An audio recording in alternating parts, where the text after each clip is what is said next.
मेरे मन मंदिर में एक बार तुम आ जाओ गिरधारी। गिरधारी मनवारी, गिरधारी मनवारी, तुम मोहन कुंज विहारी प्यारे, आ जाओ गिरधारी प्यारे, आ जाओ गिरधारी। बहुत बार है तीर लगाई, करुणा नैनन में गिर आई। बहुत बार है तीर लगाई, करुणा नैनन में गिर आई। ये रोया, ये रोया एक दुखारी प्यारे, आ जाओ गिरधारी प्यारे, आ जाओ गिरधारी। मेरे मन मंदिर में एक बार तुम आ जाओ गिरधारी। मग जो हत अखियां पथराई, दार दार पर माया टकराई। मग जो हत अखियां पथराई, डार डार पर माया टकराई। ये देखो, ये देखो दशा हमारी प्यारी, आ जाओ गिरधारी प्यारे, आ जाओ गिरधारी। मेरे मन मंदिर में एक बार तुम आ जाओ गिरधारी। थोड़ी कृपा इधर बरसाओ, प्रेम बूंद प्यासे को पाओ। थोड़ी कृपा इधर बरसाओ, प्रेम बूंद प्यासे को पाओ। मैं आया, मैं आया एक भिखारी प्यारी, आ जाओ गिरधारी प्यारे, आ जाओ गिरधारी। मेरे मन मंदिर में एक बार तुम आ जाओ गिरधारी। भेंट नहीं मैं कुछ भी लाया, खाली नाथ तेरे दर आया। भेंट नहीं मैं कुछ भी लाया, खाली नाथ तेरे दर आया। मैं तेरा, मैं तेरा प्रेम पुजारी प्यारी, आ जाओ गिरधारी प्यारे, आ जाओ गिरधारी। मेरे मन मंदिर में एक बार तुम आ जाओ गिरधारी। प्यार करो चाहे ठुकरा दो, पास बुलाओ दूर भगा दो। प्यार करो चाहे ठुकरा दो, पास बुलाओ दूर भगा दो। मैं सब विधि शरण तिहारी प्यारे, आ जाओ गिरधारी प्यारे, आ जाओ गिरधारी। मेरे मन मंदिर में एक बार तुम आ जाओ गिरधारी, आ जाओ गिरधारी, आ जाओ गिरधारी। हरे कृष्णा, हरे कृष्णा, कृष्ण कृष्णा हरे हरे, हरे रामा, हरे Rama, Ram Ram Hare Hare.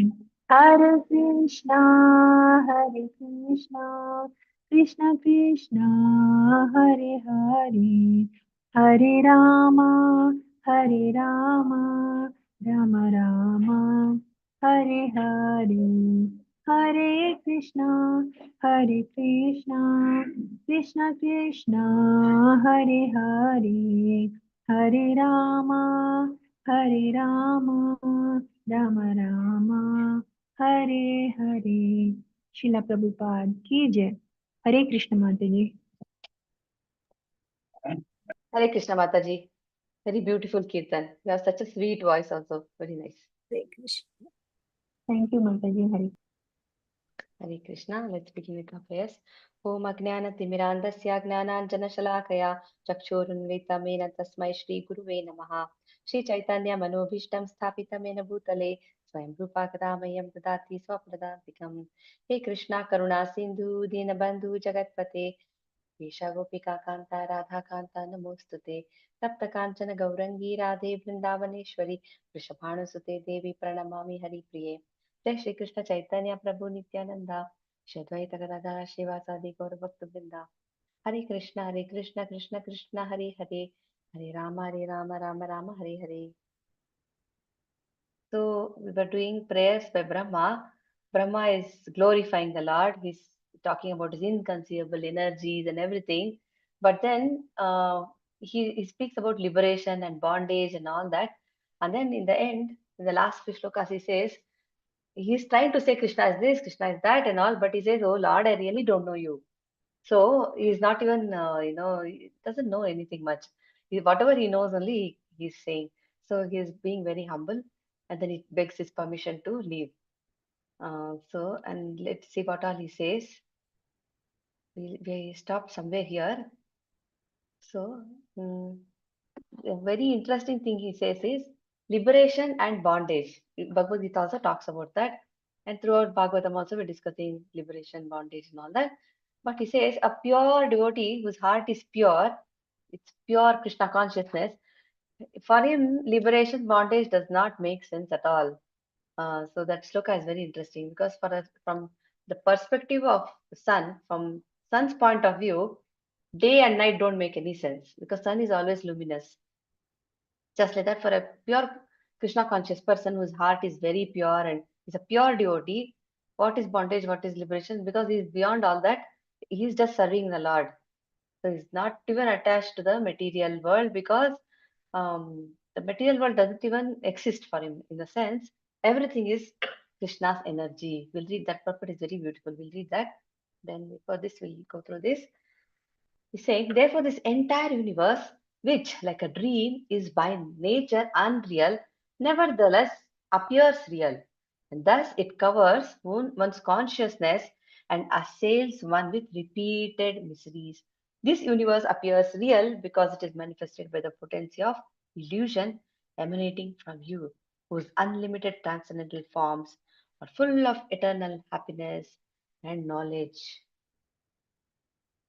So let's read this. As an object of enjoyment or permanent residence for conditioned souls, the material universe is certainly illusion, nothing more than a dream. We read this in Bhagavad Gita also. Sometimes in the dream we may be chasing something, or a wild animal may be chasing us, or we are flying in the sky. So many things, we are floating on something. We feel in the dream it feels very real, but actually when we wake up, we know such things didn't exist. That was all false. So material world is like that. We take birth, and then when we die, we forget everything, and again take birth.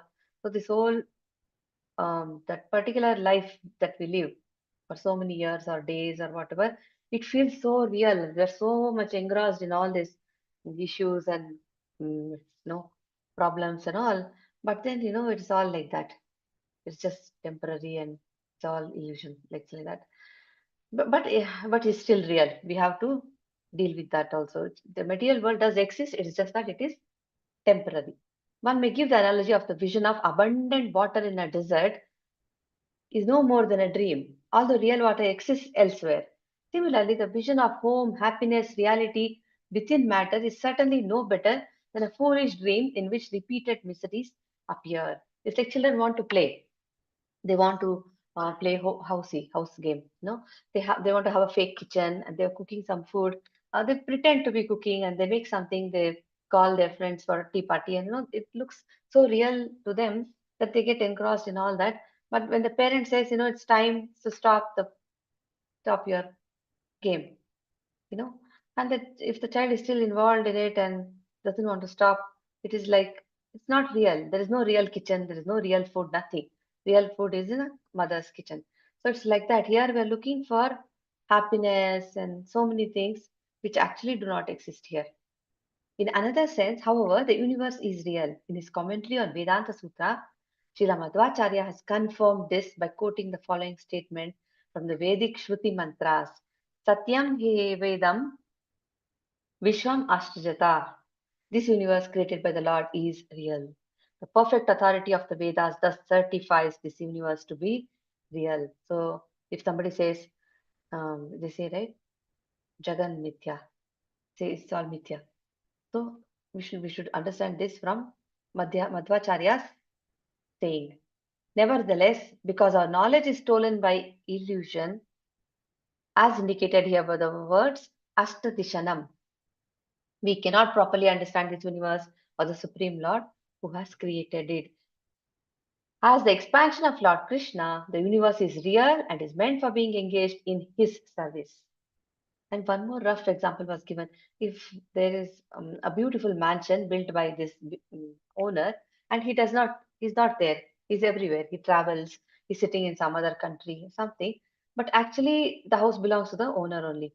Even if he employs someone to take care of the house, that person should be always aware that that house does not belong to him, but the owner is there somewhere else. So whatever he is using or doing in that house should be as a service to the owner. So this world is like that. We come here, it belongs to belongs to Krishna, it belongs to God.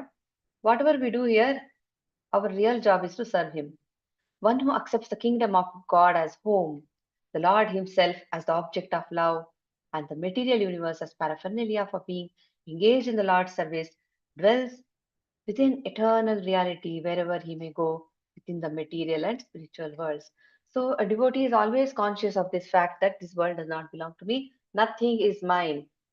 Nothing at all belongs to me. I am here only for a temporary period and temporary period, and everything is a gift from God. And the body also will be taken away. That also doesn't belong to us actually. That also is a gift.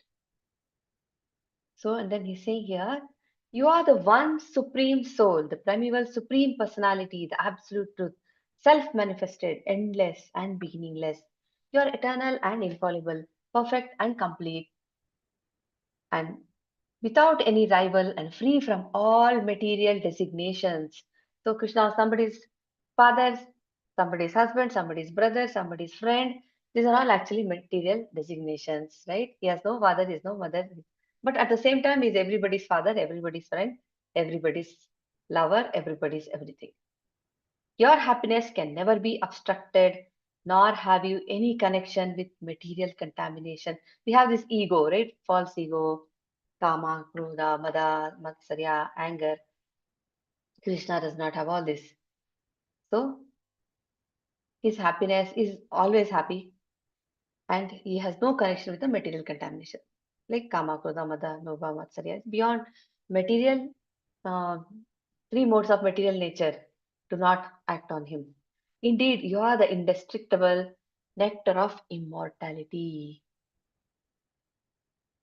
Srila Sridhara Swami explains how the various terms of this verse demonstrate the transcendental body of Lord Krishna is free from the characteristics of material bodies. See, our material bodies are not at all like Krishna's body. Our material bodies go through six phases: birth, growth, maturity, reproduction, decline, and destruction. Material body goes through six changes, right? Birth, and then it grows, it stays for some time, and then it produces something, and then it dwindles and vanishes.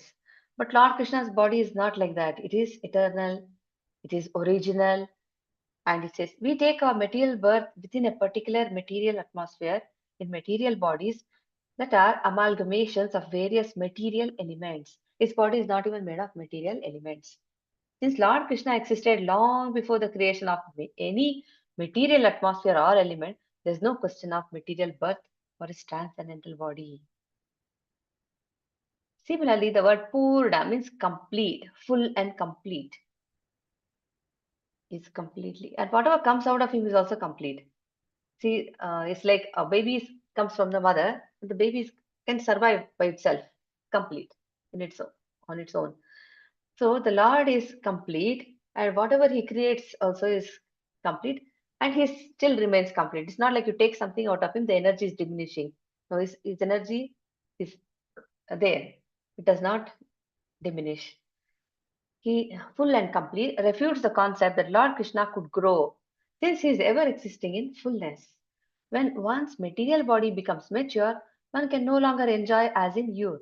And but the word ajasra sukha, enjoying unobstructed happiness, indicate that Lord Krishna's body never reaches so-called middle age, since it is always full of spiritual youthful bliss. Krishna is eternally youthful. The word akshara, undiminishing, refutes the possibility that Lord Krishna's body grows old or declines, and word amrita, immortal, negates the possibility of death. In other words, Lord Krishna's transcendental body is free from the transformations of material bodies. The Lord does, however, create innumerable worlds and expand himself as innumerable living entities. The Lord's so-called reproduction is completely spiritual, does not take place at a certain phase of bodily existence. Rather, it constitutes the Lord's eternal proclivity to expand his spiritual bliss and glories. So the Lord states in Shruti, Purvam evaham ihasam. I alone existed in the beginning. Therefore, here the Lord is called Purusha Purana, the primeval enjoyer. Purusha means enjoyer. This original Purusha expands himself as a super soul and enters every living being. This consciousness is already there in India. So many things were like alien to all these foreign disciples. Prabhupada had to teach them how to wash their hands. After eating, wash your hands. After, don't contaminate. Here we are taught from right from very young age that we should not kick somebody because he says Lord Krishna, the Lord, the a super soul, he enters everyone's heart. So he's there. We cannot if you kick somebody's body is like a temple. First of all, we should understand that. Then if you kick, what happens is we're actually insulting the Lord visiting in that body. So they say, be very careful, not that is an offense. So we are taught all this. Like this, we learn so many things. We learn to respect the rivers, and of course, we have to maintain our environment. We should not pollute. That is another thing. But this consciousness is there, says the super soul heart. God is in everyone. People talk. Everybody, even somebody who's not even very religious, has some knowledge about something like this. Still, he's ultimately the absolute truth, Krishna, as stated in the Gopala Upanishad. Ya Sakshat Parabrahmeti Govindam Satchidananda Vigraham Vrindavanasura Bhuruha Talasinam. The absolute truth himself is Govinda, who has an eternal form of bliss and knowledge, and who is sitting beneath the shady desire trees of Vrindavan. This absolute truth is beyond material ignorance and beyond even ordinary spiritual knowledge, as stated in the same Gopalatapani Shruti. Thus, in many ways, the supremacy of Lord Krishna has been established in the Vedic literature, and it is here confirmed by Lord Brahma himself. So, if you read Prabhupada's books and all his lectures and all, we understand how he was teaching them simple things like, once we serve something from a plate, if that spoon touches the plate of the person who's eating, that spoon cannot be put back into the original vessel, right? It's now we feel it is supposed to be contaminated. So all this, how the spoons should not be mixed up, how the food offered to supposed to be offered to Krishna, the bhog has to be treated in a certain way. All that you taught them, how to honor prasadam, how to distribute, what should be done before eating, all these simple things. Actually, their country is very clean. Notice they don't throw trash everywhere and all. But these are something that Vedic culture teaches us. It teaches us how to, what use water for cleaning and how to, live a certain way. So those who have received that way, Prabhupada taught them a lot. Those who have received the clear vision of knowledge from the sun-like spiritual master can see you in this way as the very soul of all souls. Our consciousness is because of the super soul's consciousness. The individual soul's consciousness is because of the consciousness of the super soul. Okay. So it's saying those who have received the clear vision of knowledge from the sun-like spiritual master. See, they're comparing the spiritual master's knowledge to the sun. See, we can hold a lamp, we can switch on some light, or we can light a candle, we can do all that. But nothing can compare to the brightness of the sun. Sun is sun only. So spiritual master's knowledge is like sun. See you in this way as the very soul of all souls, the super soul of everyone's own self, thus understanding your original personality. They're able to cross over the ocean of illusory material existence. So our knowledge is because of the spiritual master's knowledge. And when one who has understood and heard everything, learned properly, then he can easily cross over the ocean of illusory material existence. One who knows the transcendental nature, we know Janma Karma cha me divyam, evam yu vyakti tattvataha tyaktva deham punarjanma naiti mameti says. One who understands, see, just understanding Krishna to be the supreme personality of Godhead, that itself, half the battle is won. If you can just understand that He is God, that means we have already started our Krishna conscious journey. Because in the 18 days also, so many people who come, it takes time for them to just understand this fact that Krishna indeed is God, because they have their own notion. Everybody knows Krishna right from birth. We have seen everybody, they dress themselves like Krishna, they dress girls like Radharani, all this. But when you say Krishna, he's the supreme personality of Godhead, he's the original, he's the one from whom everything emanates, and Lord Shiva also, and all this, it is like news to them. So, but one who can understand that, knows the transcendental nature of his appearance and activities, what happens upon leaving the body? They don't even take birth again in this material world. Just understanding that this big thing, that also is mercy. It is because of mercy. Prabhupada writes, a person can read the Vedic scriptures for so many years, million births also. But if there is no mercy from the devotee, and if he's not understood who is Krishna, then he's just wasted his time. Okay, one more nice example is given. A person who mistakes a rope for a snake becomes fearful. See, when there is not enough sufficient light in the room, and you see some rope that is on the ground or on somewhere, which appears to be like a snake. Because of darkness, you're not able to see properly. What happens? We become very fearful. The rope will look like snake only. But he then gives up his fear upon realizing that the so-called snake does not exist. When there is bright light and we can see the rope, it is just a rope. It's not snake. That's compared to ignorance and knowledge actually. Similarly, for those who fail to recognize you as the supreme soul of all souls, the expansive illusory material existence arises, but knowledge of you at once causes it to subside. Once you understand who is Krishna, once you understand our relationship with him, and once you understand the relationship, then what am I supposed to do? What is my goal? Where do I go? All this. Once a person knows this, then, you know, there's no illusion, there is no ignorance, there's nothing. Thus, submerged in illusion, see material existence as infinite, just as one who is submerged in water sees only water all around him. See, we are inside this world, we see matter everywhere. We see only matter. There is everything, there's a stone also, there is trees, and there is, we see other planets, and we are so we are trying to find more matter. Within matter, we are trying to find more matter. Oh, what more? How many more planets are there? How many stars are there? We're trying to find out how much more we can find. So as if, this person who is in water, there's water everywhere. He doesn't know what's beyond that. So that example is given here.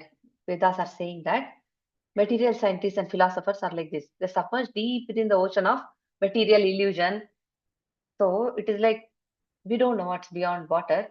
So just doing experiment here only.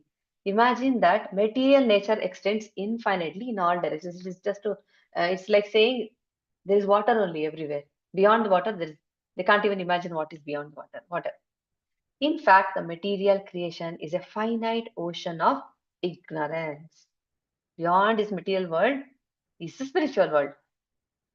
So, in this material world, foolish living entities such as material scientists are unceremoniously dunked by the order of the Supreme Personality of Godhead. Krishna is the greatest scientist. To be trapped in a world in which all things are born and die is certainly a fearful experience. Fear of death, it is there. When something bad happens, something that is very uncomfortable happens, of death creeps in. When we also growing up, we have seen so many people dying in front of us. We've gotten used to it. But when we were very little, when we just discovered that somebody because of our grandparents' death or whatever we see in the world, so many people leaving their bodies. It was quite a fearful experience to know that this can happen. You know that a person can actually die and the body just lies there and there's no movement, there's nothing, and it's gone forever. That's how it sounds. It's very, very fearful experience. So this fear of death is there. Everybody's scared. Anyone trapped in a dark place naturally becomes fearful. Since material life is always covered by the darkness of ignorance, every conditioned soul is fearful. There's always anxiety. What will happen? What will happen? What if that anxiety is there? But devotee of the Lord is not at all fearful. We know that. The material nature is not ultimate reality, and thus analysis of matter can never provide answers to ultimate questions. How much ever experiment we do with matter will not get ultimate answers. What happens after death? Nobody can see the soul, nobody can photograph the soul, nobody can photograph the super soul. So that is something a naked eye cannot see. So what happens beyond death is something given only in the Shastras. This dark snake-like existence called material life immediately disappears as soon as one opens his eyes to the bright light of Krishna consciousness. This one who is in Krishna consciousness, he understands. Bhagavad Gita talks about life beyond. After giving up this body, what next? It's talking about that also. We can take another birth, and so many stories also are there of Ajamila. And then we see King Driga, how he took another birth. He was transformed into a lizard. And then Bharat Maharaj, he took a deer's body of a deer. So many examples are there. We do know that we do not live forever because we've seen such things happening. The conception of material bondage and conception of liberation. We talk about this, right? Come out of this bondage and become liberated. But for a Krishna conscious person, that is very silly. Doesn't matter. He's not worried about bondage, he's not worried about liberation because he's beyond all that. Material world itself is temporary. There is no relationship we have with the material world. Then where is bondage? Where is liberation? Right? Our real relationship with God only. This is all false relationships, false things going on here. So that's what it says. Being outside the scope of true knowledge, they cease to exist when one correctly understands that the pure spirit soul is distinct from matter and always fully conscious. At that time, bondage and liberation no longer have any significance, just as day and night have no significance from the perspective of the sun. Sun is always luminous. So what day, what night? That is only for the other planets and beings, not for the sun. So pure person who is fully Krishna conscious, for him is always active, always happy, always blissful, always serving the Lord. So in that way his relationship is only with Krishna. There's no need to worry about his material bondage. Very nice. Let's read this puppet. Who would like to read? Hare Krishna. Hare Krishna Mataji. Hare Krishna. Material bondage is illusion because the living entity actually has no real relationship with the material world. Because of false ego, the conditioned soul identifies himself with matter. Therefore, so-called liberation is simply the giving up of an illusion rather than release from actual bondage. Yet, even if we think that the suffering of material illusion is real and that illusion is thus meaningful, release from suffering, the mere absence of material existence is still insignificant compared to the achievement of factual spiritual life, which is the positive eternal reality opposed to the negative illusion of material life. Ultimately, Krishna consciousness or pure love of Godhead is the only significant, meaningful, and permanent status for every living entity. Since the darkness of night is caused by the absence of the sun, one should not experience night within the sun itself, nor would one experience individual days separated by night, separated by nights.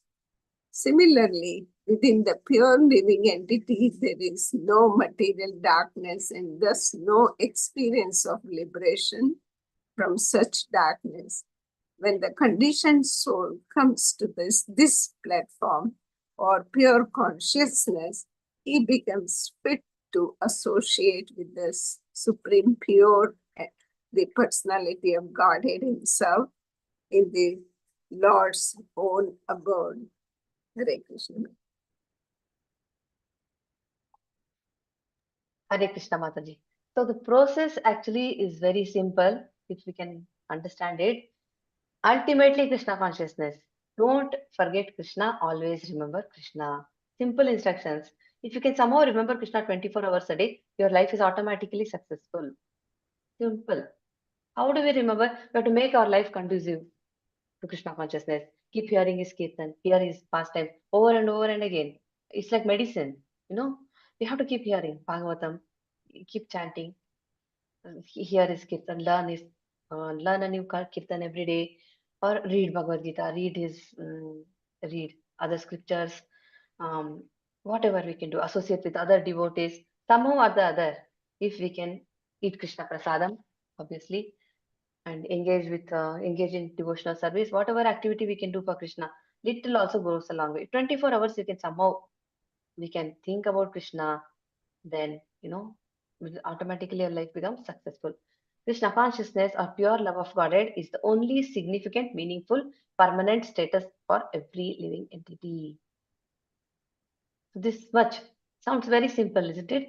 But Prabhupada has given us the process also, how to do that. 16 rounds of chanting, no meat eating, no intoxication, no gambling, and no all kind of illicit relationships. Nothing. If you can do that much, automatically Krishna is there. So can someone read this one, please? This is also a nice purport. Hare Krishna. I'll read, Mataji. Yes, Mataji. Hare Krishna, Nirja Mataji. Hare When were you, Krishna, Mataji? You were Mataji. missing some time back. You came and Yes, disappeared.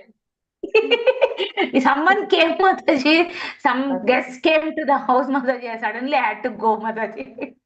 Okay, I Mataji. couldn't inform you also. Just suddenly they came. So I had to go and open the door, Mataji. So I just left the meeting. Okay, Hare Krishna. Okay, Hare Krishna, Mataji. From translation, Mataji? Yes, Mataji, yes.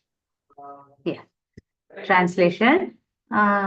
Just see the foolishness of those ignorant persons who consider you to be some separated manifestation of illusion and who consider the self, which is actually you, to be something else, the material body. Such fools conclude that the supreme soul is to be searched for somewhere outside your supreme personality.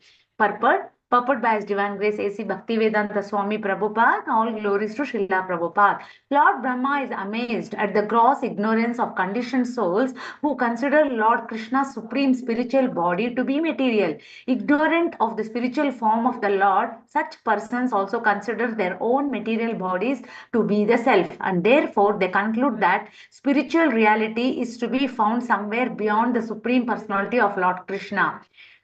Sometimes such fools consider Lord Krishna to be one of many individual souls who together constitute a single impersonal spiritual entity.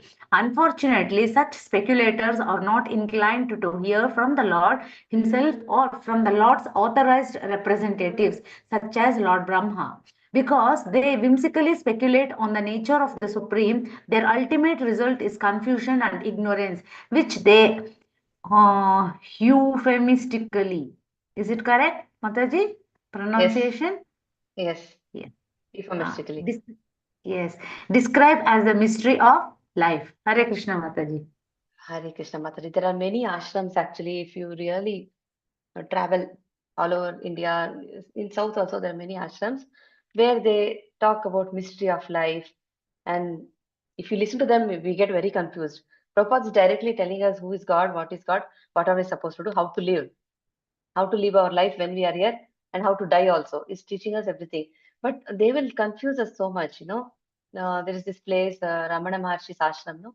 There also they meditate. If you notice, if you have visited their ashram, they meditate, and their way of understanding everything is so different. It is more like they are impersonalists only. So like this, there are several people, and Chaitanya Mahaprabhu says, please don't even hear them. Mayavadi Pasha Sunila, oh Sarvanasha. Our will get so misled. So like this, whimsically they speculate on the nature of the Supreme, and their ultimate result is confusion and ignorance, which they euphemistically describe as the mystery of life. And such kind of meditation, only when we are there inside, we feel peaceful, so beautiful. And as soon as you out, they are out, they are not completely transformed. Because here we can see we are not the same people. Like few years back, how we were. Today, the kind of food we eat, the way we are thinking, the way we serve everyone, and what are our activities, the kind of books we read, the what do we watch, what do we read, the kind of people we are associating with, everything is different. But for them, even after a year and year after year, they do that kind of speculation, and confusion and ignorance is still there. They kind of they're not very clear about all this. They think everything is mysterious, and there's this supreme Lord. He's some energy, and life has to be peaceful, something like that. It is some vague idea. So only after coming to Krishna consciousness, we are actually we get clear answers to every question that we have. So it's very important. O unlimited Lord, the saintly devotees seek you out within their own bodies by rejecting everything separate from you. Indeed, how can discriminating persons appreciate the real nature of a rope lying before them until they refute the illusion that it is a snake? So, saintly devotees seek you out within their own bodies, rejecting everything separate from you. Indeed, how can discriminating persons appreciate the real nature of a rope? So, it is like, see, they reject everything separate from you. See, one may argue that a person should cultivate self realization at the same time pursue sense gratification for the material body. They don't go together. We have learned that whatever we do, in the form of sense gratification and self realization, sense gratification, both of them together. That's what, I'll be a great devotee, but at the same time, I'll eat meat. How does that help, right? Meat eating takes away mercy from you. You're still killing an animal. You're killing a bird. You're killing something. But it's not easy. I mean, no, they cannot stop it overnight. The people, they're trying. Even for that matter, so many other vices also. So one may argue that a person should cultivate self. There are many people who say, I'm such a great devotee. They tell that with their own mouth. But it is at the same time their sense gratification. Like, we all didn't know the difference too. We don't now. Today we know, at least we are aware. Oh, am I doing this for sense gratification, or am I doing as a service? So we can question ourselves, because we have been told that every day. So you must be very clear about that. This be told to us. Otherwise, this confusion is there. This proposition is herein refuted by the example of misidentifying a rope as a snake. One who mistakes a rope for a snake becomes fearful and thinks of the so-called snake, but upon discovering the so-called snake is actually a rope, he experiences a different emotion, relief, and can then ignore the rope. Similarly, because we misunderstand the material body to be the self, we get so bewildered. When we see a cut, we start crying. Oh, something happened to my leg, something happened to my hand. Of course, we have to take care of our body. Something happens because the body is what is helping us to serve, right? If body is not functioning properly, that is a problem too. But identifying with it, like see our Prabhuji, we have our Guru Maharaj, Jaipatak Swami Maharaj. If you ask him, how are you? He says, I'm very happy. And looking at him, it's like unbelievable. We can't imagine what he's going through, right? He's always taking treatment. It's something or the other going on with him, but he's always happy. He's always talking about Krishna all the time. And every word that comes out of his mouth is like pearls, the pearls of wisdom. So much he's giving Krishna to everyone. Krishna Prema is distributing. So like that, if we misunderstand the material body to be ourselves, then we experience so many emotions. Why am I like this? That's not me. My body is like this. Upon discovering, however, that the body is simply a bag of material chemicals, we carefully note how this illusion was created and then lose interest.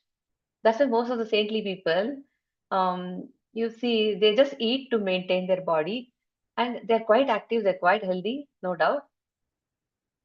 But we see that there's no pretense. See, Prabhuji and all these other Prabhujis who are there in the temple and who have taken up this as their full time, life. It's their life.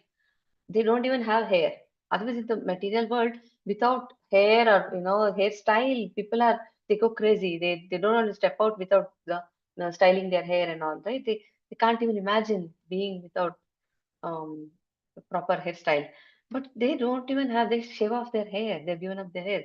So there's no, they understand, like, this is the philosophy. They lose interest in all this. They look so beautiful, so effulgent. Discovering that we are actually an eternal soul within the body, we naturally focus our attention on that real self. Doesn't mean we should not take care of the body. Very important to take care of our body. Eat healthy, do exercise. Obviously, we should cleanliness. Everything is required.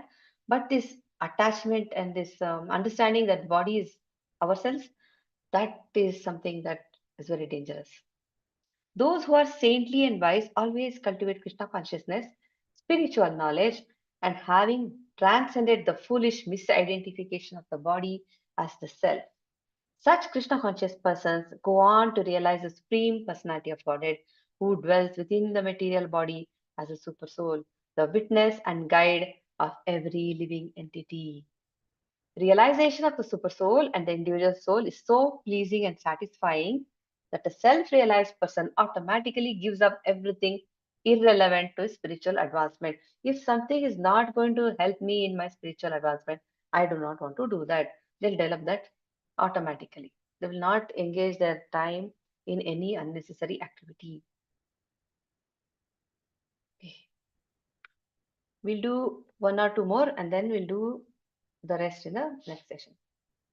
My Lord, if one is favored by even a slight trace of the mercy of your lotus feet, see, understanding Krishna, reading all this, speaking about all this, discussing this, this is also mercy. This is definitely mercy. Mercy of devotees, mercy of the lotus feet of the Lord. He can understand the greatness of your personality. We can understand the greatness of Krishna's personality only because of his mercy. And Brahma also, Krishna is standing right in front of him. Right now he understands his greatness, everything. But he says, I want to serve your devotees. I'd rather become a stone or a grass in Vrindavan. Let them walk all over me. How great are these devotees. He's so happy serving the devotees. And one more thing he said, those who speculate to understand the Supreme Personality of Godhead are unable to know you, even though they continue to study the Vedas for many years. If there's no mercy, no, they won't understand. This translation is quoted from Srila Prabhupada's Chaitanya Charitamrita Madhya Leela 6.84. Lord Krishna is very eager to bestow his mercy upon the conditioned living beings. He's very merciful. Today somebody does something, we get so upset. But Krishna is not like that. He's waiting. When are you going to turn towards me? He's waiting to embrace us. He's very eager to bestow his mercy upon the conditioned living beings, and the kind of conditioned living beings, it's very easy to find fault with others, right? Fault finding. See, that person is so bad, he went to prison. That person is so bad, he's always bad mouthing. We so nicely say out because everybody in this world. So Lord Krishna is very eager to bestow his mercy upon all kind of sinful people also, who are uselessly struggling with Lord's illusory energy, Maya. The conditioned soul struggles for happiness through sense gratification. How do we want to be happy? By satisfying our senses. I'll see something very beautiful, I'll become happy. I'll eat something very tasty so that I can be happy. I'll go travel all over the world so that, all my senses will be very happy. So this is what we are trying to do. But there is a beginning, there is an end. Krishna says, this material happiness, what you're looking for, there is beginning, there is an end. You eat the rasgulla, after eating the rasgulla, you are miserable again. So in the beginning, while you think, oh, it's rasgulla, I'll be happy. You eat it, afterwards, there is an end to it. Too much rasgulla, again, too much tummy pain. So there is like this. So for knowledge through mental speculation, struggles for happiness through sense gratification, and for knowledge through mental speculation. Both processes ultimately bring him to a morose and hopeless condition. How much ever money a person earns, we know there's so many celebrities who are depressed. They take drugs to feel happy. So, that does not, too much material qualification also does not guarantee happiness. You see all this. If the conditioned soul surrenders to the lotus feet of Lord Krishna and thus acquires even a trace of his causeless mercy, the whole situation is changed. And the living entity can begin his real life of bliss and knowledge in Krishna consciousness. If he dedicates his life to the Lord, automatically becomes happy. Krishna is happy. If you associate with a happy person, you become happy. So Krishna is always happy. So if we hear his pastime, if we associate with him, we are also always happy. Okay, 30. After this, we can take a break. My dear Lord, I therefore pray to be so fortunate that in this life as Lord Brahma or in another life, wherever I take my birth, I may be counted as one of your devotees. See, everybody wants to be famous. They want attention. They want respect. They want, everybody should bow down and clap and, oh, God, how great you are. They like all this admiration and everything. But a devotee of Krishna automatically gets all this. He automatically becomes lovable, adorable. He's liked by everyone because his heart is so good. He has love for everyone, even his enemy. Is like we know that those examples from Haridas Thakur's example is there, and how merciful they are. The devotees are very merciful. And Nityanand Prabhu was beaten up. He was, Jagai and Madai insulted him through something on his forehead and the broken part, and his head forehead was bleeding. In spite of that, he was not angry towards them. His only problem was, why are they not chanting? That was his only problem. Like that. So devotees are like that. Now he's saying, Brahma is telling, all I want is this much. Wherever I take my birth, I want to be counted as one of your devotees. That's all. Devotee of Krishna automatically becomes everything. He gets good qualities also, he becomes famous also, becomes pure also, everything. I pray that wherever I may be, even among the animal species, I can engage in devotional service to your lotus feet. See, that is the consciousness. He doesn't, Brahma is saying this. Brahma, he is the top, right? He's the creator of the whole universe. He's saying, I don't mind being in an animal species or wherever. I just want to serve you. If it serves you, I'm fine. I don't mind. He's not talking about liberation. He's not talking about going back to Godhead. He's saying, oh Krishna, just give me your service and give me your association, give me the fortune of being among devotees. I'll be happy. And that is so true. We see devotees who are so elevated. In any condition, they are happy. Alone, sitting. We can't live without phone for 2 minutes, but they can sit in a place, lonely place, for hours together just chanting. They'll be very happy that they have extra time for chanting and reading and serving. So like this, that is the consciousness of a devotee. Brahma is asking. All I want to do is engage in devotional service at your lotus feet. So that's why they're all part of all this Vrindavan Vasis and Yadu, whoever is there in Yadu dynasty. They're all part of Krishna's pastime. Because that's what, wherever Krishna goes, he'll take them. Him. So beautiful. We'll stop here. We'll continue in the next session. I'll stop the live stream.